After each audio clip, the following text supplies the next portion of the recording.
Hello అండి, నేను మీ శైలజ చిట్టి. Welcome back to my channel. ఈరోజు వీడియోలో సింపుల్గా అండ్ టేస్టీగా అందరూ కంపల్సరీగా ట్రై చేయవలసిన రెసిపీ అండ్ ఎన్నో ఆరోగ్య ప్రయోజనాలు కలిగి ఉన్న కొర్ర పొంగల్ ఎలా చేయాలో మీతో షేర్ చేయాలనుకుంటున్నాను.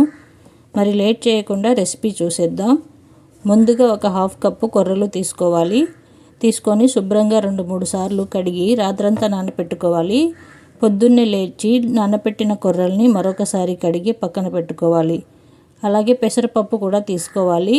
మనం ఏ కప్పుతో అయితే కొర్రలు తీసుకున్నామో అదే కప్పుతో హాఫ్ కప్పు పెసరపప్పు తీసుకొని కడిగి ఒక 15 నిమిషాలు నానపెట్టి కుక్కర్లో వేసుకోవాలి.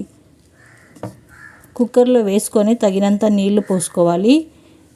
వీడియోలో చూపిస్తున్నట్లు కొర్రల పైన ఫింగర్ పెట్టి చూస్తే మిడిల్ ఫింగర్కి సెకండ్ లైన్ వరకు ఉండేలా చూసుకోవాలి నీళ్ళు. తర్వాత స్టవ్ ఆన్ చేసి కుక్కర్ పెట్టి 4 విజిల్స్ వచ్చే వరకు ఉంచాలి.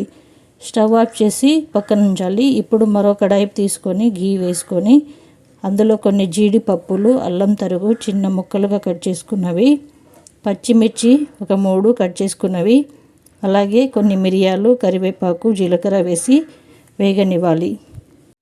1 నిమిషం లో ఫ్లేమ్లో ఉంచి కలుపుతూ వేయించుకోవాలి.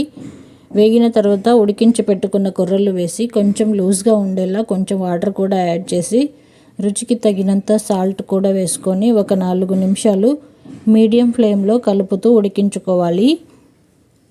ఉడికిన తర్వాత స్టవ్ ఆఫ్ చేసేయాలి. అంతేనండి. ఇలా చేసిన పొంగల్ చాలా అంటే చాలా బాగుంటుంది. నేను చెప్పడం కాదు, మీరు ట్రై చేసి చూడండి. అండ్ మీకు ఎలా కుదిరిందో కూడా ఖచ్చితంగా కామెంట్ చేసి చెప్పండి.